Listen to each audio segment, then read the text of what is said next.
నాకు చావుని తీసుకొని రాలేదు. మీ జీవితాల్లో కొన్నిసార్లు ఆలస్యం కలుగుద్ది. అది మీకు దేవుడు ఏదో మేలుని దాచి ఉంచాడు, ఇంకా ఉన్నతమైనటువంటి మేలుని దాచి ఉంచాడు. అందుకే ఇది జరిగింది. ఇంకా చాలా సంవత్సరాల క్రితం జరిగిన విషయం ఇది. 1997లో అక్టోబర్లో జరిగినటువంటి విషయం. పెద్దవాళ్ళు బహుశా జ్ఞాపకం తెచ్చుకోవచ్చని ఈ మాట చెప్తున్నాను. కైకలూరు అనే ఊర్లో నేను బస్సు కోసం అని రోడ్డు మీద నుంచొని ఉన్నాను. అక్కడ నుంచి కలిదిండి అనే ఊరు వెళ్ళాలి, అదొక ఊరు పేరు. అయితే నుంచొని ఉన్నాను, బస్సు వచ్చి ఆగింది. కలిదిండి వెళ్ళేది. సాయంత్రం 6 గంటలకి బస్ దగ్గరికి వెళ్ళాను ఎక్కుదామని. చాలా రష్గా ఉంది. అప్పటికే రోడ్డు మీద చాలామంది ఉన్నారు. వాళ్ళందరూ బస్సు మీద ఎక్కి కొంతమందిని తోసేశారు. నేను పక్కకు వచ్చాను, బస్సు వెళ్ళిపోయింది, బస్సు ఎక్కలేదు. అయితే అక్కడికి వచ్చి అక్కడ కరెంటు స్తంభం ఉంటే దానికి ఆనుకొని నుంచొని ఊరిని గొణుక్కుంటున్నాను, ప్రార్థనలో గొణుక్కుంటున్నాను. ఏమనంటే, దేవా ఏంటి ఇలా చేసావు నువ్వు? నేనంటే నీకు ఇష్టం లేదా? ఎందుకు ఇలా చేసావు? నేనేమన్నా సొంత పార్టీకి వెళ్తున్నానా?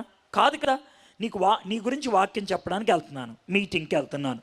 నేనేమన్నా కారు అడిగానా, సీట్ అడిగానా? ఈ బస్సులో ఎక్కించు ప్రభా అని ప్రార్థన చేసుకుంటూ తోసేశారు వాళ్ళు. కనీసం నువ్వు బస్సు కూడా ఎక్కించకపోతే ఇంకేంటి నువ్వు? ఎంత మట్టుకు నేను నమ్మాలి అని ఇలా గొణుక్కుంటూ ఉన్నాను. నా ముందు ఒక ఆయన చెయ్యి ఊపుతూ ఏదో మాట్లాడుతున్నాడు, అది వినబడట్లేదు. అంటే ఈ మాటల్లో నేను అవి పట్టించుకోలేదు. ఏంటయ్యా అని అన్నాను. సార్ కలిదిండి వెళ్తున్నారు అన్నాడు. ఏంటంట అని అన్నా చిరాగ్గా. ఏం లేదు సార్, మెటడార్ వెళ్తుంది, కావాలంటే వచ్చి కూర్చోండి అని అన్నాడు. డ్రైవర్ పక్కన సీట్, సింగిల్ సీట్, అది మనకిచ్చారు. కూర్చోగా నాకు గుర్తొచ్చింది ఏంటి తెలుసా? నేనేమన్నా కారు అడిగానా, సీట్ అడిగానా అని గుర్తొచ్చింది. ప్రభా నన్ను క్షమించి ప్రభా అని అనుకున్నా. బాధగా అనిపించేసింది. అనకూడని మాటలు అనేసానని బాధ అనిపించి ఇంకా ప్రార్థన చేయబుద్దేలా. కోపంగా ఉంది నా మీద నాకే. ఆలస్యమైందని ఆందోళన చెందుతున్నాను కదా, కోపం వచ్చేసింది. ఇంకా బలవంతంగా నిద్రపోయాను.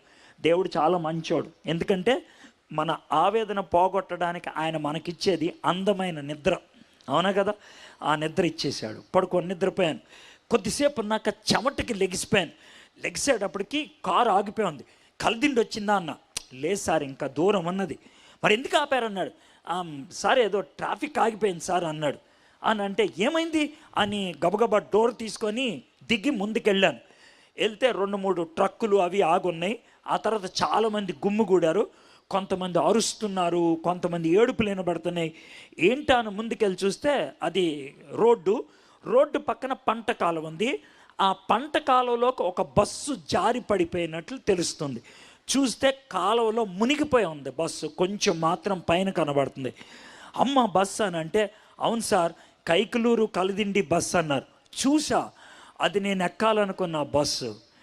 దేవుడు నన్ను ఎక్కనివ్వలేదు, తోసేశాడు. ఆ రోజు 12 మంది చచ్చిపోయారు.